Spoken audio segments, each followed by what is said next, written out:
తెలంగాణ రాజకీయాల్లో కీలక పరిణామం చోటు చేసుకుంది. పార్టీ ఫిరాయింపు ఆరోపణలు ఎదుర్కొంటున్న ఎమ్మెల్యేల అనర్హత పిటిషన్లపై అసెంబ్లీ స్పీకర్ సంచలన తీర్పు ఇచ్చారు. దీంతో ప్రతిపక్ష బీఆర్ఎస్ కు గట్టి షాక్ తగిలింది. ఆ వివరాలేంటో ఈ వీడియోలో చూద్దాం.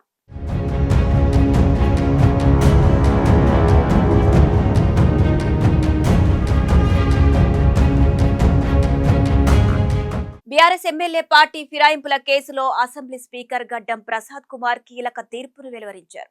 5గురు ఎమ్మెల్యేలపై పార్టీ ఫిరాయింపుల ఆరోపణలు ఆయన తోసిపుచ్చారు. వారు పార్టీ ఫిరాయించినట్టు ఎక్కడ ఆధారాలు లేవని తేల్చి చెప్పారు. ఈ క్రమంలోనే ఆరోపణలు ఎదుర్కొంటున్న ఎమ్మెల్యేలు ప్రకాష్ గౌడ్, గూడెం మైపాల్ రెడ్డి, అరకెపూడి గాంధీ, బండ్ల కృష్ణమోహన్ రెడ్డి, అలాగే తెల్లం వెంకట్రావులు ఫిరాయింపులకు పాల్పడలేదని స్పష్టం చేశారు. బీఆర్ఎస్ వాదనలతో ఏమాత్రం ఏకీభవించని స్పీకర్ ఈ 5గురు ఎమ్మెల్యేలపై అనర్హత వేటు వేయడానికి నిరాకరించారు. ఈ నేపథ్యంలో ఆ 5గురు ఎమ్మెల్యేలు సాంకేతికంగా ఇంకా బీఆర్ఎస్ సభ్యులుగానే కొనసాగుతున్నారని స్పీకర్ నిర్ధారించారు.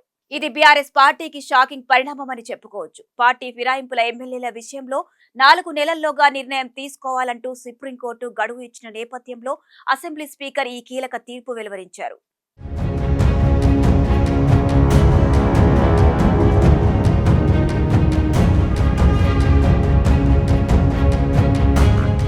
2023 తెలంగాణ ఎన్నికల్లో బీఆర్ఎస్ పార్టీ నుంచి విజయం సాధించిన 10 మంది ఎమ్మెల్యేలు తర్వాత అధికార పార్టీ కాంగ్రెస్ లో చేరారన్న ఆరోపణలు ఉన్నాయి. దీంతో ఎమ్మెల్యేలపై అనర్హత వేటు వేయాలని స్పీకర్ను కోరుతూ బీఆర్ఎస్ పిటిషన్లు దాఖలు చేసింది.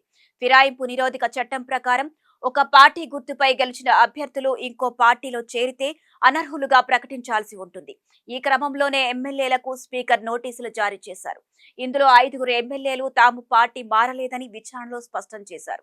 నియోజకవర్గ అభివృద్ధి కోసం మర్యాదపూర్వకంగా సీఎంను కలిశామని స్పీకర్ వద్ద వివరణ ఇచ్చారు.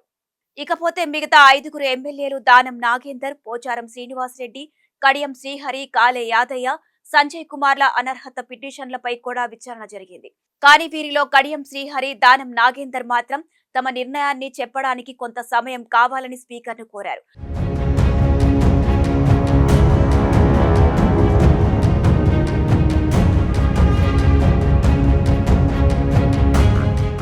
అయితే వీరిలో దానం బీఆర్ఎస్ కు రాజీనామా చేయకుండానే లోక్సభ ఎన్నికల్లో కాంగ్రెస్ అభ్యర్థిగా పోటీ చేశారు. ఇకపోతే పోచారం శ్రీనివాసరెడ్డి, సంజయ్ కుమార్, అలాగే కాలే యాదయ్య పిటిషన్ల విచారణ కూడా కంప్లీట్ అయ్యింది. దీనిపై త్వరలోనే స్పీకర్ గడ్డం ప్రసాద్ కుమార్ తన నిర్ణయాన్ని ప్రకటించే ఛాన్స్ ఉంది. కాగా అసెంబ్లీ స్పీకర్ కు ఫిర్యాదు చేసినప్పటికీ పార్టీ ఫిరాయింపు ఎమ్మెల్యేల అనర్హతపై నిర్ణయం తీసుకోకుండా జాప్యం చేస్తున్నారని బీఆర్ఎస్ పార్టీ తెలంగాణ హైకోర్టులో పిటిషన్ దాఖలు చేసింది. 10వ షెడ్యూల్ ప్రకారం అనర్హతపై నిర్ణయం తీసుకోవాలని స్పీకర్ కు సూచించింది.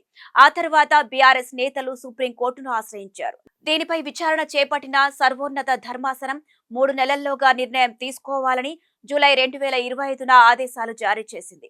అక్టోబర్ 31తో 3 నెలల గడువు కూడా పూర్తి కావడంతో గ్రాస్ కంటెంప్ట్ అంటూ సుప్రీంకోర్టు హెచ్చరికలు ఇచ్చింది. ఇక 4 వారాల్లో అంటే ఈ నెల 18 లోపు నిర్ణయం తీసుకోవాలని స్పీకర్ కు స్పష్టం చేసింది.